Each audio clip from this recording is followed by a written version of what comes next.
You're listening to Contesting Wrestling. If you're not familiar with it, if this is the first time you're tuning in, this is a podcast where I'm on a journey to understand why people would watch wrestling. Why is this something that you would do with your time, right? Because let's be honest with each other. This is a podcast that's about honesty. It goes wrestling, then honesty. Round here. Always wrestling before honesty. And well, obviously you can't have honesty and then wrestling, because then wrestling's not going to be as fun. A lot of people are very judgmental about it, and I was one of them. I still am. I have come around somewhat. I would say we're down the road of my journey where I'm like, okay, there's something to this. I don't know if I can really call myself a fan. Every time I start to be like, oh, maybe this is good, then like I'll just see some literally anything from like Raw right now, and I'm just like, no, this is a dark force in the world that should not be. So it's complicated. It's real complicated, and I feel like today's guest, who we will introduce several introductions from now, might have a unique take on this, and I'm excited. So first I'm going to turn this over to, the other half of this podcast, the journey facilitators, if you will, the journeymen. It's not what the word means, but in this context it works nicely, are my friends of many, many years who I love and respect, and also they know a lot about wrestling. And one might say, but can't those two things not exist together? And that's the question at the beating heart of this horse we're slowly beating to death at Contesting Wrestling. Ben, why don't you jump in here? Yeah, I'm Dr. Ben Abelson, professor of philosophy at Mercy College, and my heart beats for professional wrestling. I'm Katie Vella, professional wrestling referee of almost 3 years now. Been in wrestling since 2014 inside the business. Been a fan since 2003. Who's also dead? Hobarth. Anyway, on to our next podcaster. There's not even context that time, Katie. With that part of it, you guys were talking about. You guys had mentioned death. I appreciate that there was no context. I do want to just say that I'm glad that everything's coming around to my side of just a context-free universe of disembodied information units floating around, but also very hurtful. Just like Hobarth is a body. How many hours have we spent in the Slack talking about this? How many? How many hours of therapy have I gone through to try to get over this trauma? And then someone makes a Twitter Patreon money is going to Ben's therapy. I had to pay Slack for extra messages. I didn't even know you had to do that, but we capped. At some point, yes. So there's more people on this podcast. Yeah. It's after we're not derailing the horrible tragedies in our past. My name is Doc Diamondfire, as usual here. I've been in wrestling for about a dozen years. I realize, Katie, you always say how long you've been a fan. I've been watching wrestling since like 1992. Things have changed a lot since then. But yet the core remains the same. And as far as wrestling goes, we have a guest today. We have a professional wrestler. His name is Francis Wright. I've known Francis Wright for a while. He has recently come out of his shell a lot on Twitter. I fully recommend watching his very interesting videos. But instead of me going on about it, Francis, how you doing today? Why don't you tell our listeners a little bit about yourself? Well, so far, I am a mix of good and bad today. And I want to address 3 things quickly. First of all, Dr. Ben Abelson at Mercy College. You're at a college, huh? So you're in one of these public education systems. Not public. Private. Private nonprofit. Listen, doesn't matter. Doesn't matter what they say. It's education system that feeds you lies. And we're going to uncover those lies today. Second of all, I want to ask, who's this Hobarth person? What's the deal with that? Because apparently something tragic has happened. And I want to know them. Well, Katie, you should probably explain it because Ben doesn't want to talk about it. So Hobarth is Ben's dead son. At the age of 2 years old, he was just running around in the street unattended because Ben was a terrible, terrible father. And Mick Foley ran Hobarth down with his car. You know the screeching noise that's in Mick Foley's entrance music? That's actually the sound of Mick Foley hitting Hobart with as he comes out. That's actually the sound of vehicular manslaughter on Ben's dead son. Mm-hmm. Yeah, I believe it. That theme song that came out in got 1998. We don't need to do the math on that. That's going to be very boring for the listeners.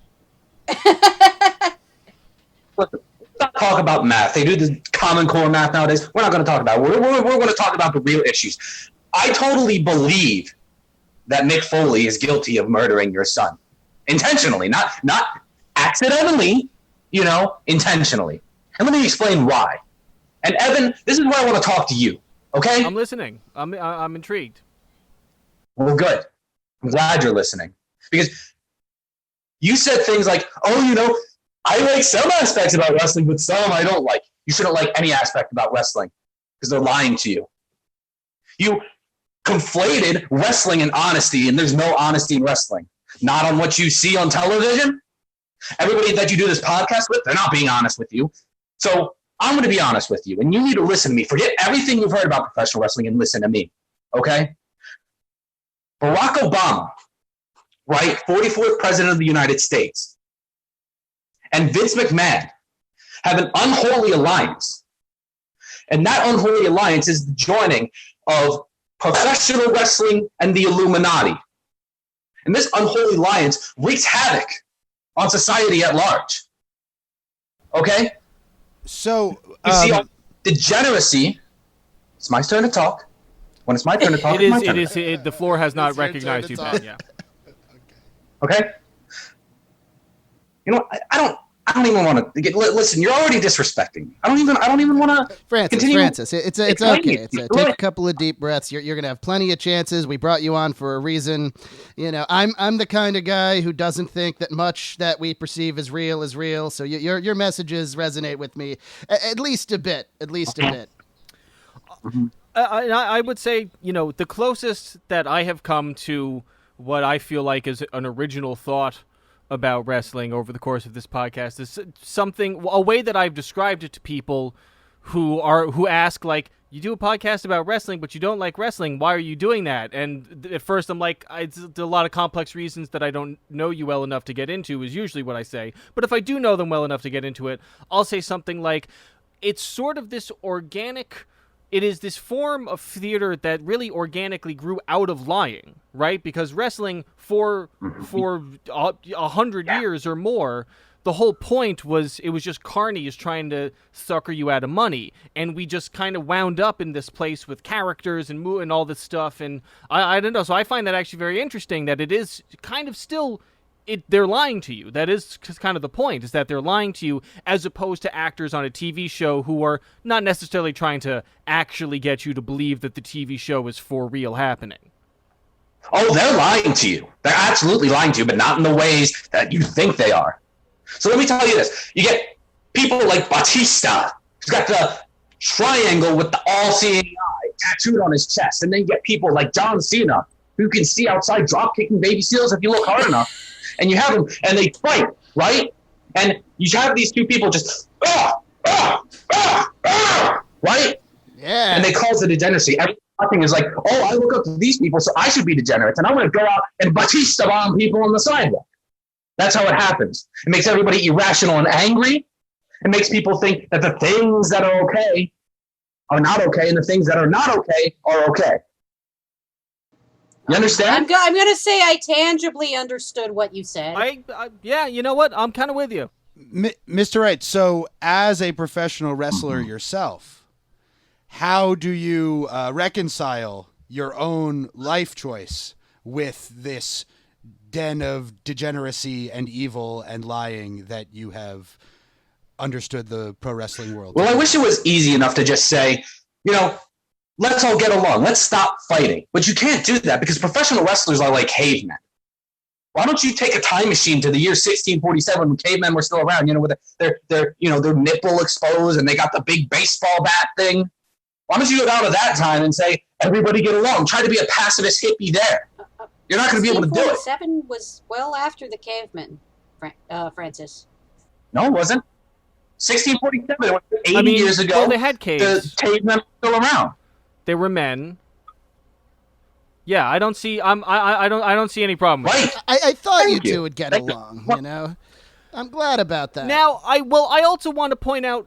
Now obviously I am coming at things from a slightly different perspective. But I don't make this. I try not to make this podcast about my politics. But I do agree with you. I mean, I suppose my version of what you're saying is really, when you look at professional wrestling and then you look at, say, the power of global capitalism, you really do see the realization of the combined interests of the capital class and then like the bourgeois media class they are realized in the state. The state, and especially now in the modern day in 2020, the state is professional wrestling, right? We all exist in the avant-garde theater that is modern politics, which is extremely influenced by professional wrestling. It's always kind of been like this. It's just a lot more openly about that now. So yeah, I mean, you're learning about it now. So far. Yeah, directly even in the current case where the McMahons are very much a part of Donald Trump's administration, which I wonder how you reconcile that, Mr. Wright, with your claims about the connection between the McMahons and Obama. Listen, first of all, let me address. Okay, so I was about to speak, Dr. Ben.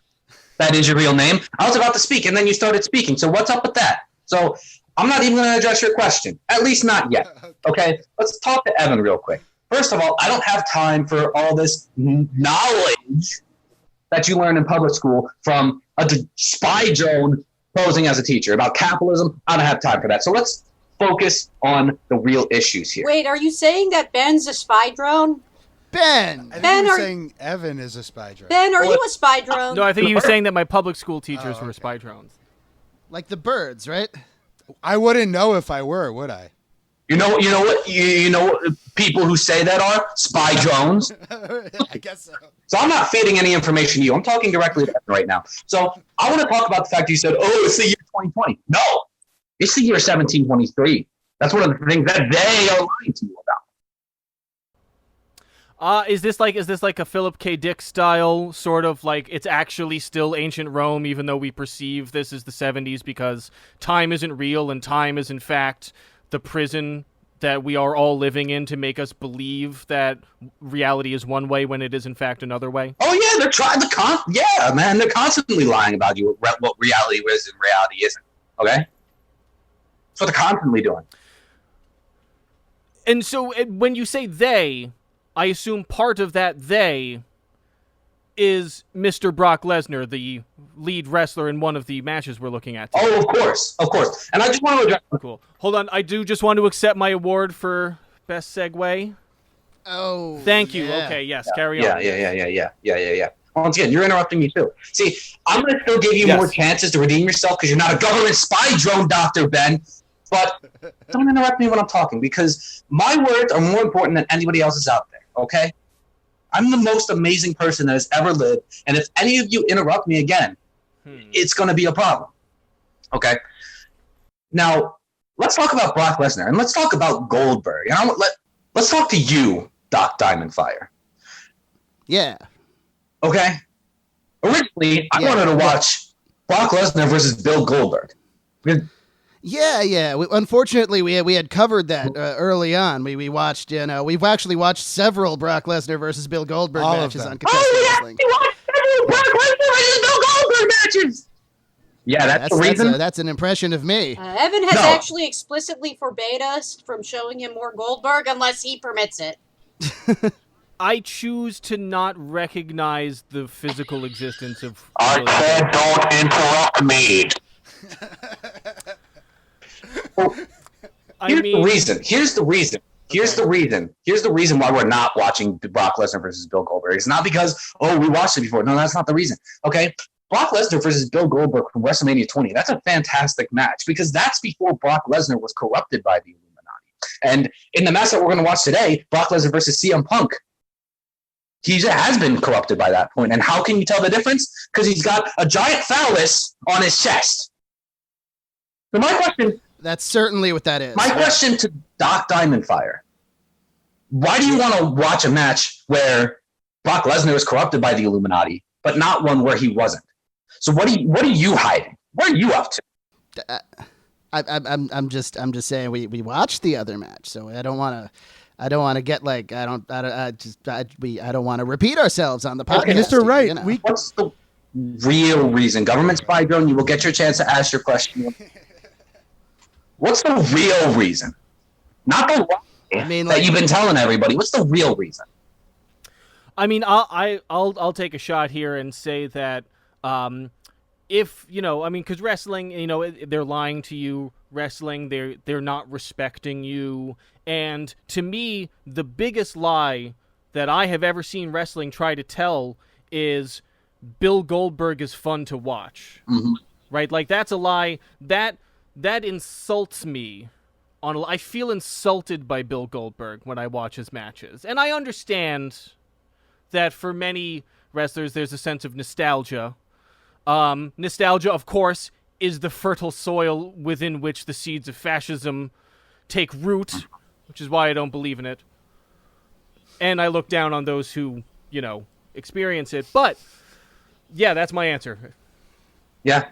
I mean, I just wanted us to keep it fresh. Mm-hmm. But not Goldberg, Brock Lesnar versus CM Punk, though. We did end up watching this From match. SummerSlam 2013. Terrible match. Yeah. You were not a fan then, I take it. No. Because look, Well, you got phallus-chested Brock Lesnar, right? Aye. And then you got CM Punk, right? And he's all, I'm rebelling against the system. Look, I got all these tattoos and I like rock and roll and I'm rebelling against the system. And I walked out with the WWE Championship 2 years ago. Look how cool I am. You know what that is? See, they have two different sects, right? Okay, they got the people who are obvious shills, like your John Cena's and your Steve Austins and your Hulk Hogan's. And then you got the people who rebel against the system, who supposedly rebel, should I say, who, I'm cool. I'm not a fan of Vince McMahon. I go against what he wants. But really, they're doing that to just rake in more money so they can spend more money on the government spy drones. Because all the money that WWE makes, it goes right to the government. And they spend it on the government spy drones. Mr. Wright, I mean, I you actually would agree know. with you You would know, to a Ben. You large would know degree where on the this money point, that I think. manufactured your existence came from, right?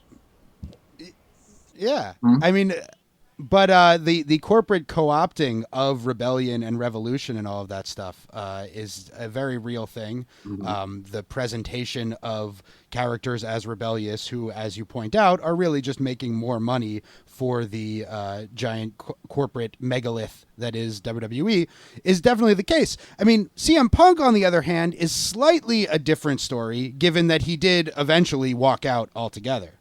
Mm-hmm. Mm-hmm.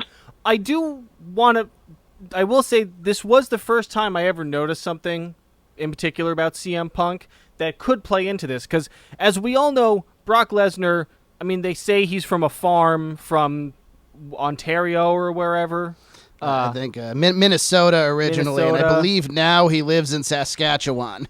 But like Brock to me seems like some sort of escaped genetic experiment to create an Aryan Superman of some kind. CM Punk does look like somebody attempted to clone Hugh Jackman and got it like most of the way there, but still like he does like he's a little more aged around the eyes, CM Punk, which which also works for his character, I think, and he's clearly in good shape. It's not a bad clone. Mm-hmm. This is to put it into a little context timing wise. This is extremely latter day CM Punk in terms of his wrestling career. Within less than another year, he'd be retired.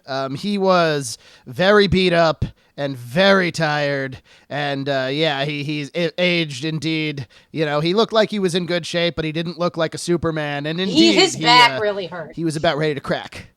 His back really hurt. This is generally seen by most people as the last From great. carrying Monday Night Raw Yes. for several years. Oh. Oh. But yeah, Shots fired. Oh, gotcha. Sorry, Wah, Ben. wah, wah. But- Wah, wah. Yeah, but this is generally seen as like Punk's last great pro wrestling match, last great fight of any sort, virtual or not. Dr. Ben, I want to ask you a question because you bring up some good points about, manufacturing the anti-hero being a real thing. Sure. How do you know that? Where did you get that information from? Because it wasn't from me. Where'd you get it from? Yeah. I mean, my own observations of mass popular culture over Yeah, the mass popular 30 plus years I've been watching it. They have a mass popular culture in Denver International Airport where they're hiding out? Is that what the mass popular culture that you're talking about? So are you saying there's an actual physical human named pop culture? Maybe there is. Why are you asking so many questions? I think I think we can also focus on, for example, Stone Cold Stephen Austin, as he's widely known. Exactly by that name. Exactly by that name. I think was a great example of somebody who he both represented the 90s ideal of wanting to tell your boss to go fuck themselves, and yet his very existence made millions upon millions of dollars for his actual boss. So that I think you guys agree with each other, is what I'm saying. Yeah. Oh, I don't agree with the government spy drone, so let's cut that. I will say, you've been bringing up a lot of good points today. So thank you for understanding. There's 4 other people in this chat room right now. One of them gets it. Unfortunately, that's a higher percentage that I've been getting mostly. Most of the people, that hear my ideas, they call me a crazy person. I don't know why anybody would call me crazy. I mean, But- I call you crazy because one time you did threaten to privately execute me. No, listen, that was, once again, that was in a former life. I wasn't Francis Wright then. That was a completely different thing. Nowadays, I don't like to stalk people. I mean, if the situation calls for it, I'll still do it, but I don't like to. You know what I'm saying? I think you could just say murder. I don't think you need 2 words for that concept. I mean, private That's execution yeah. was his own wording. Well, if you say private execution, like I presume like a small audience, like invited, trusted friends, maybe wearing like masks, because you don't want to know the other people at the execution. That's right? something that would happen on the money plane. For example. Yeah, exactly. On the Money Plane, starring Edge and Kelsey Grammer. You did suffer years of electroshock therapy and other sorts of experimental treatments. Do you think it might be possible that, though that happened in your former life, that perhaps there are some lasting effects on your psychology? Well, before I answer that question, I think important context is needed for those listening. So, in a former life, you may or may not have heard of Professor Nicodemus. He is a dirty scientist, one of these shows running around that experiment on people. And he gave me treatments like electroshock therapy that made me very irrational and very insane, with the ultimate goal of being a dominant wrestler. Which is why I've taken it upon myself, now that I had gotten clean from those treatments and I'm no longer taking them and I've had time to think about it, I want to take the balance of my life, fixing all the wrongdoings that I did before. So that means, of course, eliminating professional wrestling. That's, of course, exposing the truths and the unholy alliance between professional wrestling and Barack Obama. You're right? So, to answer your question, I was crazy before, but I'm not crazy now. So to answer your question, no. So you're saying you know what crazy is, so you know this isn't it in present. Exactly. That is exactly what I'm saying. That is inspirational, man. That is really inspirational. And I'm I gonna gotta tell say, you. I mean, like, I'm talking to you. I see a worker who has been failed by the American healthcare system. I see somebody who is struggling to find purpose and meaning in the face of alienation, in the face of the contradictions that we all internalize as a result of global capitalism. Well, I wouldn't say, My heart goes out to you. I wouldn't say that I'm struggling to find purpose. I was struggling, but I found my purpose now, and I know what it is. And I do appreciate, by the way, that you say that my story is inspirational. Somebody coming from such dire conditions to turn around and become a superhero, that is inspirational. And people don't see it that way now, but eventually, like 100 years from now, once I save the world, everybody's going to recognize me as the greatest person to ever live. And unfortunately, it'll be too late, but better late than never. You know what I mean? Better late than never. I mean, you say you're going to save the world, but what are you doing to stop global warming, Hey. Francis? Listen, I focus on the issues that I need to focus on. Right now, my focus is on professional wrestling and also the round earth. That's not really round because it's flat. I bet you guys didn't know that, but it is. So it's the flat Earth is actually round. That's what you're saying. Round earth is actually flat. Round Earth. Okay, so you don't have to say round Earth. You can just say Earth. I think everybody's gonna Francis, No, pick up look on at the all these, round look at all part. these people. Francis, quit So talking do you to think Mr. that Touchdown. and AJ Styles, I imagine, is another one of your compatriots on this issue. Look. The belief in a flat Earth, I find, whether or not I agree with it, I've always found it to be a relatively harmless view. And judging by its track record, it's a decent way to get ahead in the professional wrestling business. So I'm not gonna fault it.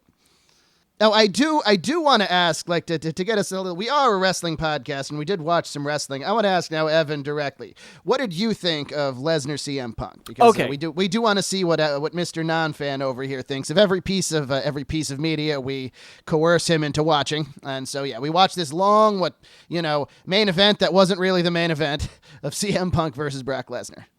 All right, a couple thoughts about the match. One, up top, when Paul Heyman is talking about CM Punk, he says he's willing to fight to the death for what he believes in. That's what it takes to be a WWE champ. And I was just like, outside of believing that he should win, like, what other beliefs? Like, I don't know. He said it like there's some kind of other beliefs, like, oh, I believe so much in, like, our common humanity that I'm going to be the champ. Straight edge. Yeah. His straight edge Oh. beliefs, right? And the But is idea, he fighting for that? in a sense, yes. I mean, he's fighting to show that being straight edge, having that lifestyle, makes you the best. So when he started out as a heel on the indies, his big catchphrase was, I don't drink, I don't do drugs, and that makes me better than you. And he's trying to prove that by winning championships in wrestling as a sort of larger narrative behind the character. Cool. And we do just want to clarify to the listeners, drugs are great and taking them makes you cool. I disagree. Not on drugs at all. Just throwing that out there. Anyway, go ahead. Before you get a little bit more into the match, just on the Paul Heyman CM Punk connection, I should provide at least the mainstream narrative before our guest perhaps pokes some holes in it. I'm uncomfortable with this level of context, but you can carry on. So when CM Punk left Ring of Honor in 2005, he signed to WWE. He went to WWE's then developmental territory, Ohio Valley Wrestling.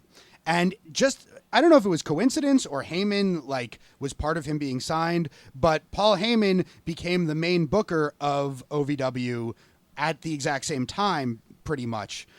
And that run of OVW with Heyman booking and Punk as the top star is in my top 5 favorite eras of wrestling ever. So Punk and Heyman worked closely together there. And then when WWE started their revamped ECW brand, they put Heyman in charge, and Punk was the one guy that he handpicked from developmental to be a star in ECW. That didn't work out as well. But that's the history between Heyman and Punk that Heyman is referencing in that video package. All right. Here's my other serious thought about this match. So early on when we were watching, in an early Lesnar match we watched, I was talking about how, from the point of view of somebody just getting into wrestling, something that's kind of nice about Brock Lesnar, at least initially, was that his matches are very different from other matches you watch. People approach him differently. There's a different flavor to his character, and that makes his matches sort of unique when compared to other wrestling matches. But the problem, now that I've seen a lot of Brock Lesnar matches, is that all of his matches are basically the same.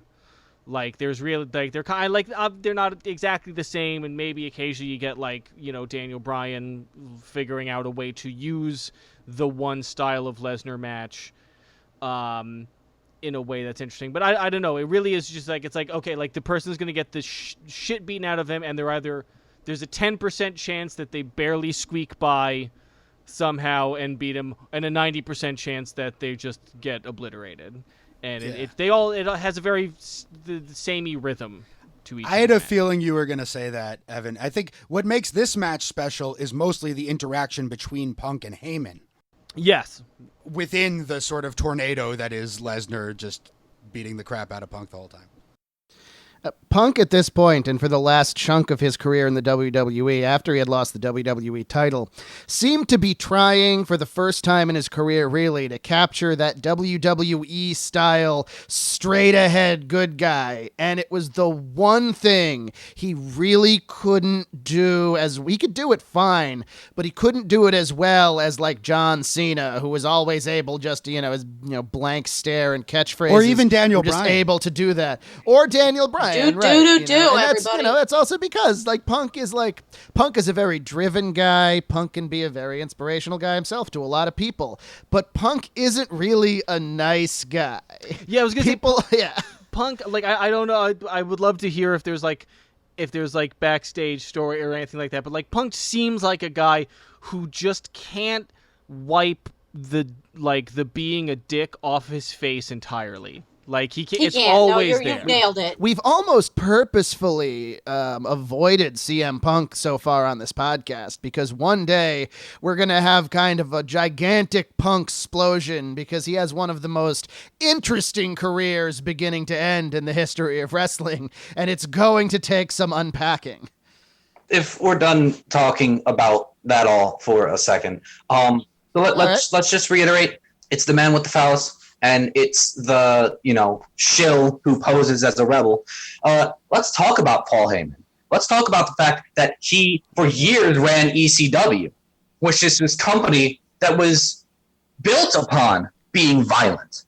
And it was built upon using weapons to, hurt people. Let's talk about the fact that it had people like New Jack, who, legitimately stabbed a man 12 times in a match. And his defense was, I only stabbed him 9 times.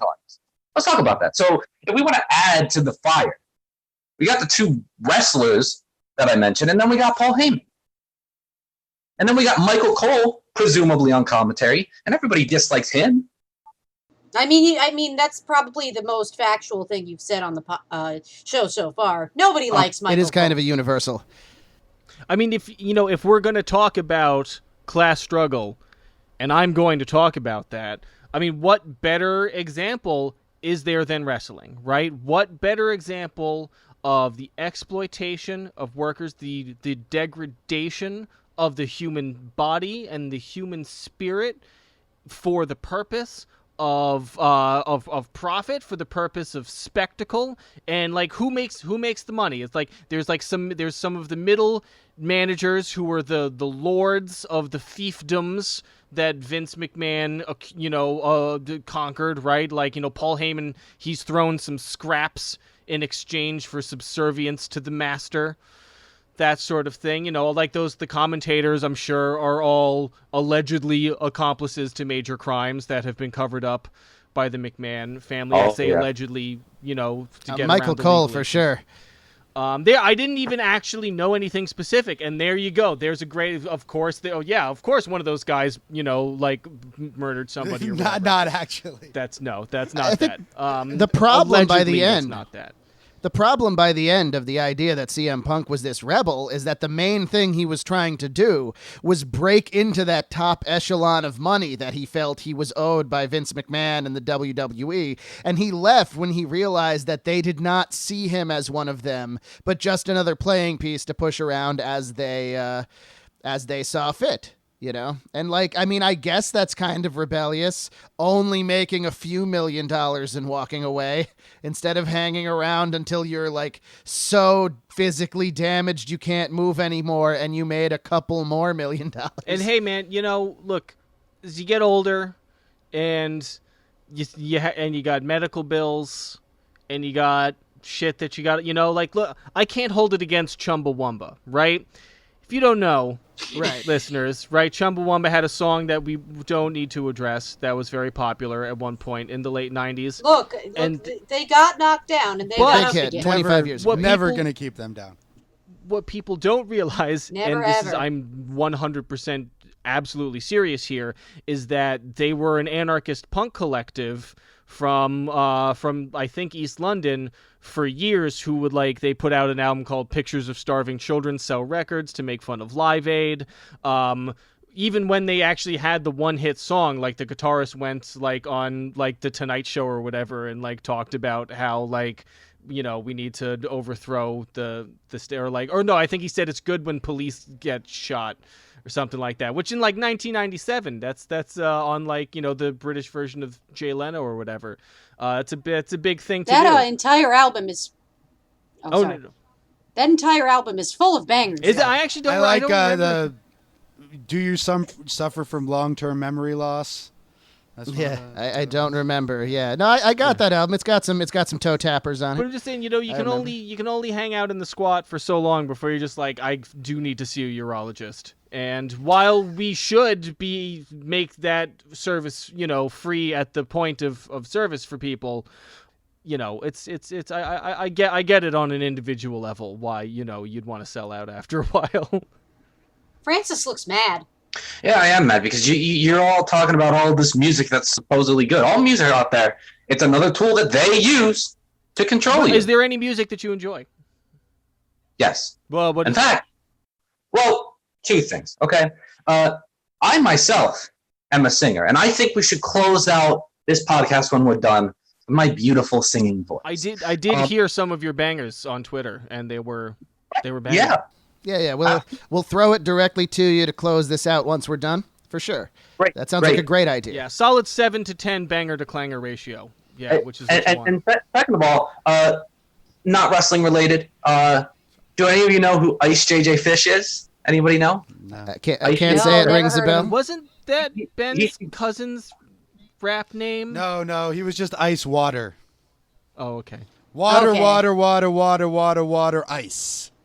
Was one of his songs. He's the greatest singer, songwriter, rapper, dancer of all time. And it's unfortunate he doesn't, because he hasn't been corrupted by the Illuminati yet. But his singing voice is amazing.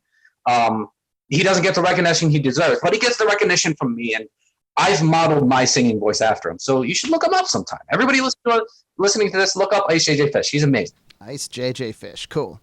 I do just want, and we can cut this if this is too sad, if this is too depressing. But I do need to address something where now I also believe in a group of powerful people with outsized influence on the world who treat other humans as pawns in an elaborate game that enriches them and their lives. I personally just think that that's what capitalism is.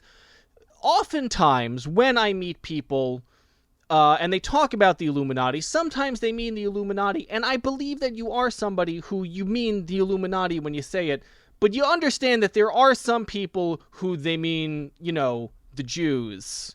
And it can be a little uncomfortable sometimes, the conflation of, you know, do you understand how you are next to some tropes that are historically hurtful, even while I do not think you personally mean them? The Illuminati supersedes race, it supersedes gender, it supersedes political views or religious beliefs. All right. Okay, and that's what I have to say about All it. right, That's yeah. a pretty direct statement, I think. I You know? appreciate that. I appreciate It's a that. pretty direct So Yeah. speaking of Jews, a couple of I being one of them. That actually somehow is much more anti-Semitic. Coming from Wow, the Ben. one Jewish guy on the podcast. I'm gonna tell your mom, Ben. Yeah. The great Jewish pro wrestling manager Paul Heyman in this match really makes the match.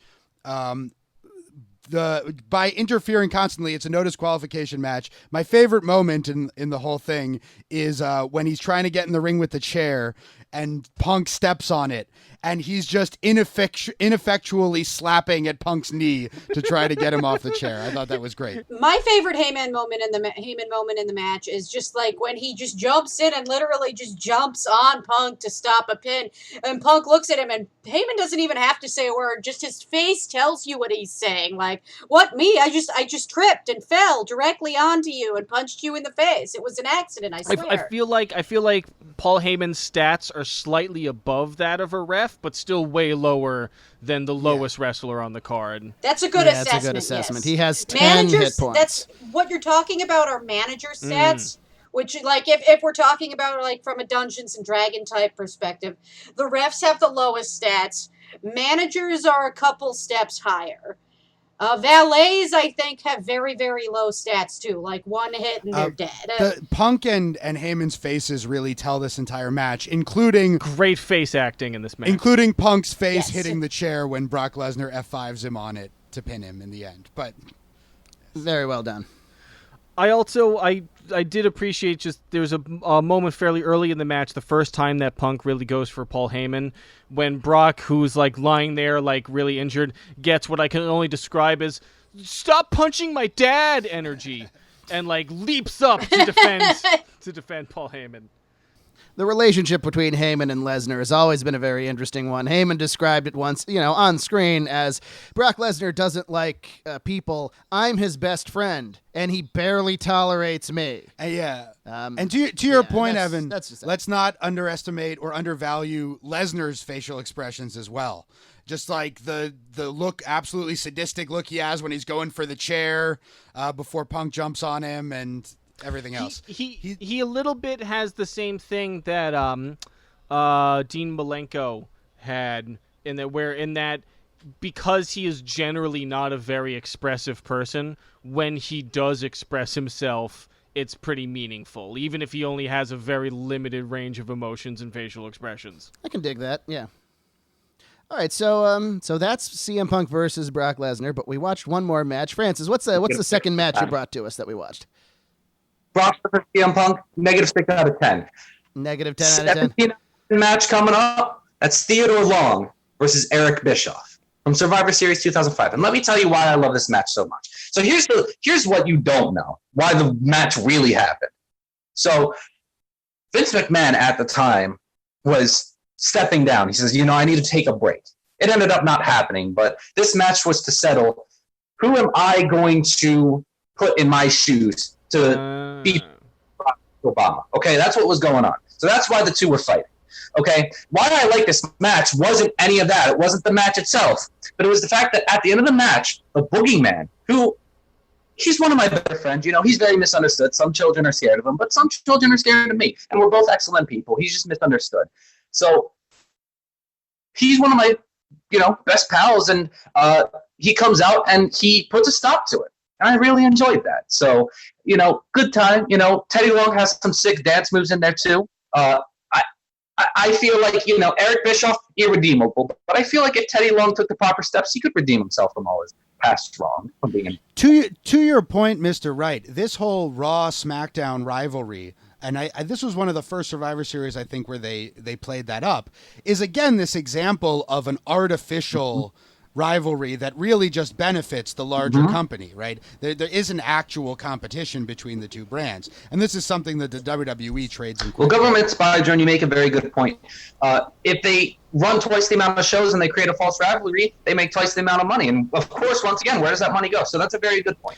It reminds me of the rivalry between Trump and CNN, or even Even the Republican and Democratic parties to begin No, with. I will say I did meet the boogeyman once, and he seemed like a stand-up dude. Well, he was so nice. Showed up, already had that face on, and I mean, that's just his face. it's just his face, I suppose.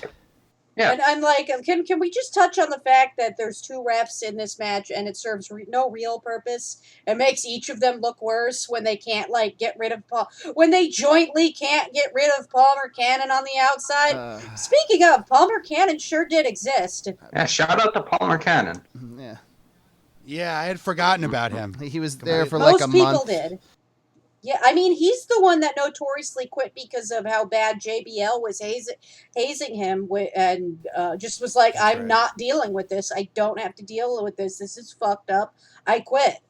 JBL, Rednecks, terrible. Now, I have to say, Eric Bischoff in this match, in A genuine black Yes, belt. he's in actually karate. a black belt. I unfortunately lived in Long Island for a number of years.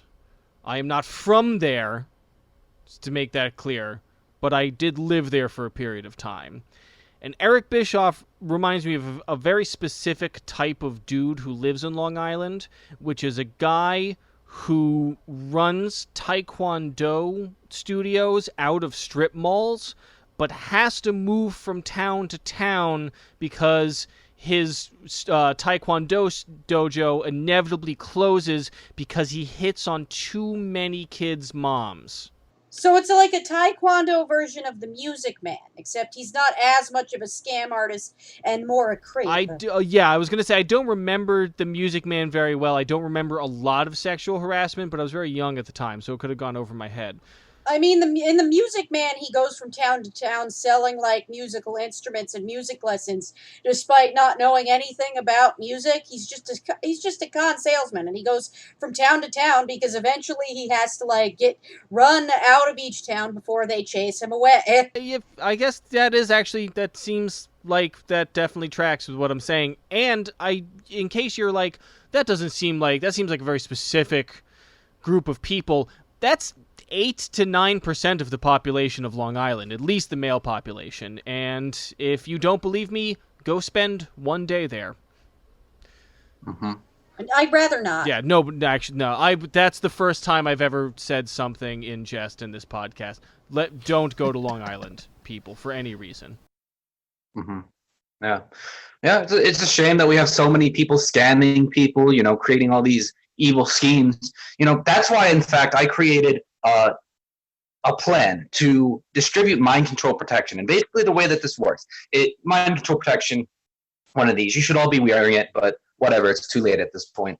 For our listeners, please describe what it is that you're referring to, because I can see it, but they can't.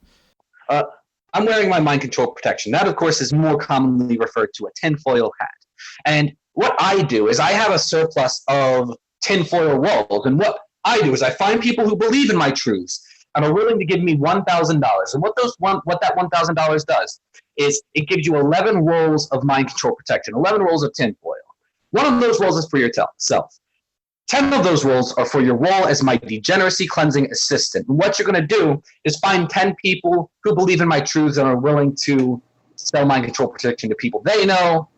And those people will sell to people they know, and so on and so forth. So we have all these evil schemes, these illegal schemes going on. But what I do is something that combats that by making sure everybody's mind is protected so the government can't read their thoughts. And it also creates, I don't want to say an army, but let's say a surplus of people that are going to make sure that the Illuminati does not win this battle. So I mean, that's an excellent plan. If people just distribute it like that down the line, it almost creates kind of a pyramid shape. And before long, you will have converted everybody in the world. And it's the strong. I mean, the pyramid is the strongest shape. That's why. That's why people built them so much. Yeah. It almost is like a scheme that takes the form of a pyramid. I mean, it's not radically different from what we're trying to do with the bonus episodes we release weekly at patreon.com/contestingwrestling for $5 a month. Is it? No. It's nothing like that. That people definitely should subscribe to your bonus episodes for $5 a month. And you should also Pay me $1,000 for mind control protection. Yeah. People say pyramid scheme, but I don't understand. They make no sense. I was just saying, just because something is in the shape of a pyramid doesn't mean it's like a pyramid scheme. Right. It just means it spreads like properly and efficiently. Of course. Yeah. There you go. On the subject of mind control, Mr. Wright, what do you think of Elon Musk's newest technological development where he was able to control the brain chemistry of a pig remotely with a chip implanted in its brain? Are you aware of this? I'm aware of it. Elon Musk isn't the first person to do it. You may think that that's what's going on, that he's the first, but oh no, he's not. Is he just the one selected to show the rest of us? He's the one selected to show the rest of us, to make you think that this kind of thing hasn't been going on for years. I mean, that explains why a guy like Elon Musk seems to be so rich. He doesn't seem to have any tangible skills or anything else that would, unless like those really in charge just decided he was going to get all of that. Of course, that's how it happens. That's how it happened. Yeah, it definitely. There's definitely no chance that his father ran an apartheid era emerald mine that made millions of dollars that provide. Yeah, there's nothing like that is what would have happened. There's no point in like Googling that or looking into the history of This is a wrestling podcast. Eric Bischoff threw some sweet looking kicks, none of which landed because Teddy Long is an old pile of bones who conducted himself very well. I might say, whom I thought moved with quickness and grace. Yeah. I was not anticipating from him. Teddy Long? Yeah. Yeah, I loved his selling in this. Like, he's doing the manager selling that's, like, over the top and, like, floppy. Like, anytime he gets caught in anything, he just flails around like someone who has no idea how to get out of anything. Until he finally gets Bischoff with his shoe. He hits Bischoff with his sneaker. He takes it off.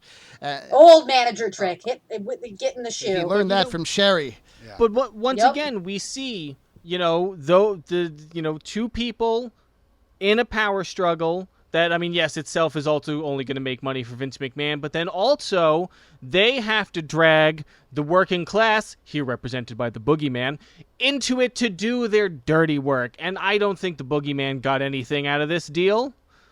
I think he was just coerced. Or, I mean, I also didn't, see the next episode or anything, so maybe he did get something. Well, this was his very first appearance. He had vignettes. People were anticipating the arrival of the Boogeyman.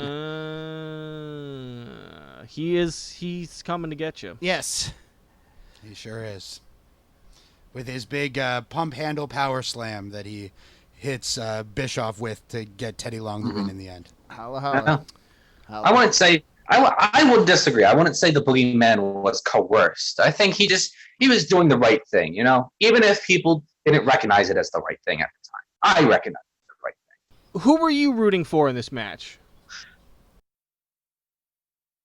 I was rooting for myself. I wish that I knew then what I know now. I could have ran out there and I could have taken care. That is a power answer right there.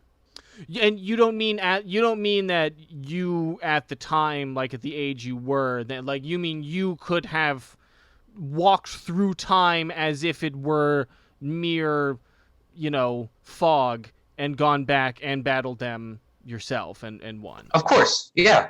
Me now, because me now is the best version. I mean, I let's talk about me for a second because we can't do enough of that, right? I'm intelligent.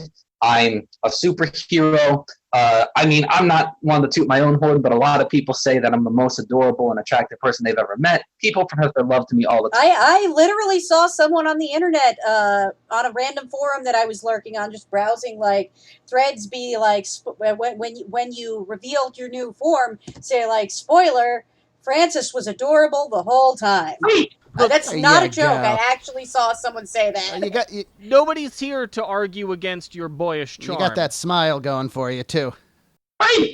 Right. Anyway, yeah, so if things were different, I would just go back in time, not using a time machine that these degenerate scientists are working on, of course, just using my sheer willpower, go back in time 15 years ago. Organic time travel, yeah. Exactly, and attack both of them myself.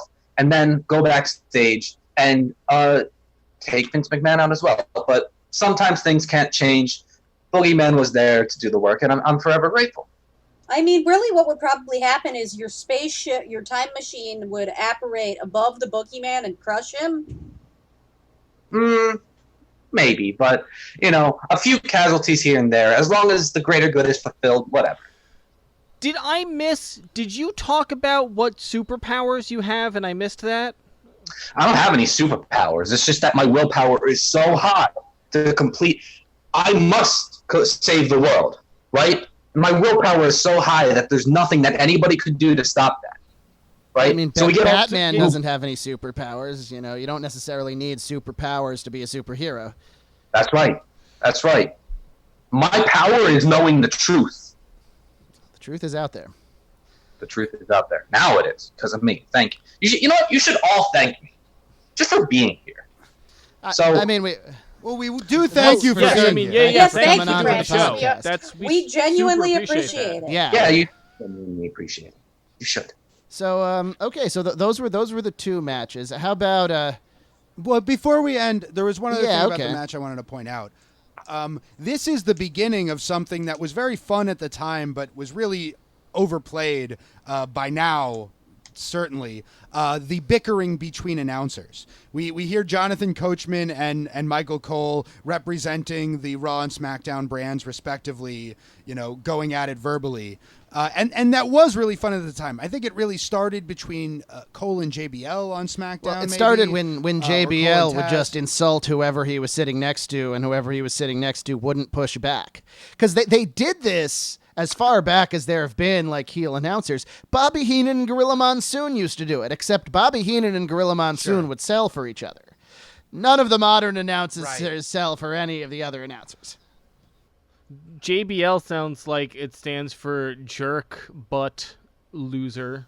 Got him. Might as well. The Well done. signs used to say "just a big loser." Yeah. He was also referred to commonly as being very poopy. Yes.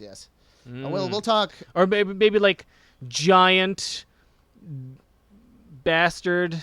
Sorry, you guys. I mean, keep his going. fingers were certainly poopy a couple of times. We'll touch over the on that years. at some point. Well, Wait, no. Let's touch on it now. I need explanation. explanation. Great, Words. thanks, Ben. Now we have to talk about We're this. at some point or another, we'll do a JBL episode where we'll it will be complimentary and also not complimentary. That's for sure. The short story is JBL has been accused of manually sodomizing other wrestlers in the By show. Palmer Cannon.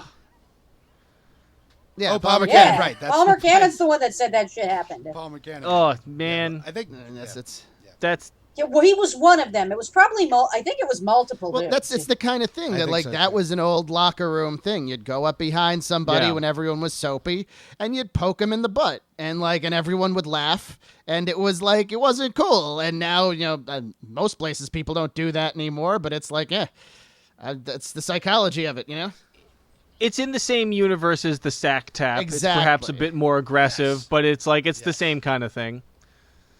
Reference our episodes on Roddy Piper, amongst others, for explanation of the sack tap. Francis once again looks angry. Well, I just want to say this, talking about the wrestling matches specifically, I look angry, generally speaking, just because of the state of our world, that people believe lies. People believe lies. They think, It's infuriating. people who believe in chemtrails, that poison those people are crazy. Those are the kind of lies that I'm angry at. But let's talk specifically about the wrestling matches for a second. So, CM Punk versus Brock Lesnar, -6 out of 10. Teddy Long and Eric Bischoff, 17 out of 10.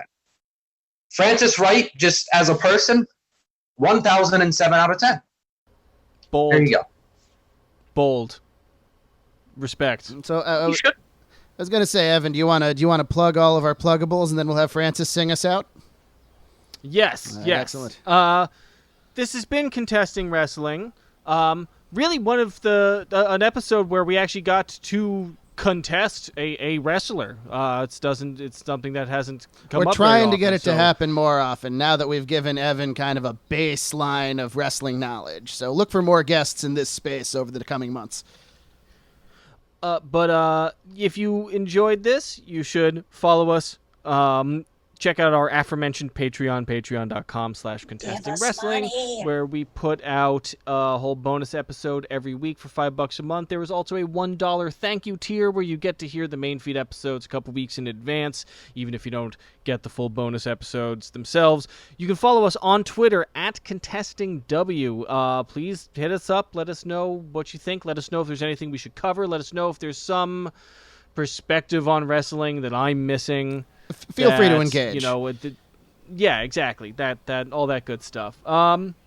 If you have any rival conspiracy theories to Mr. And as Wright. usual, send all complaints to @ScribeBen on Twitter. Yes, and all compliments to Evan Yeah. Burke, etc. And Yes, yeah. And I guess if you want to yell at me for the, you know, like if you want to yell at me for the politics stuff, if I do too much of that for your taste, I would like to hear your complaints. I will not respect your opinion or or in any way change my behavior as a result of knowing about your issues, but I would like to hear them because it feeds me. Do not send unsolicited dick pictures, but if you must, send them to @DocDiamondFire. okay, and for our guest Francis Wright, you wanna plug your Twitter or anything else you got to plug? Yes, I do have that. My Twitter is @Francis Wright, PW. Wright is spelled WRIGHT. There you will be able to find all my videos where I share my insight with the world. Please talk positively because so many people call me a crazy person and leave comments that mock me. Tell me about how amazing I am. But either way, I want to see you there. All right, and you want to sing us out? And we'll close this off. I do, but this is more than a song. This is the purification process because we just talked about wrestling for an hour. We all need to purify ourselves of all this wrongdoing and all this wickedness. So what I need everybody to do is put the hand to the screen. Is everybody putting their hand to the screen? Okay. I'm not going to Okay, pretend Our to okay, hands are, I've got my hands to the screen. Yeah, listeners, you can't see this obviously because this We're is an doing audio it. medium. If you weren't sure, but we are all holding our hands up to the Zoom right now. Yeah. We're doing it. Great. So now I'm going to sing the purification song, and once the purification song is over, you will be cleansed of your Awesome, wrongdoing. nice. So here we Sweet deal.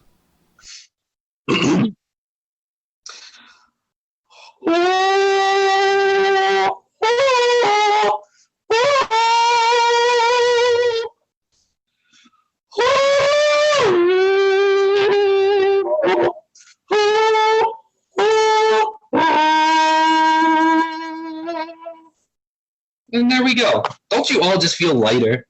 Don't you all just feel Actually, That was better? beautiful. Yeah, thank you, That Francis. was beautiful. Thank you. I'm happy to say we can be a small part in spreading your word. So thanks very much for coming on, Francis.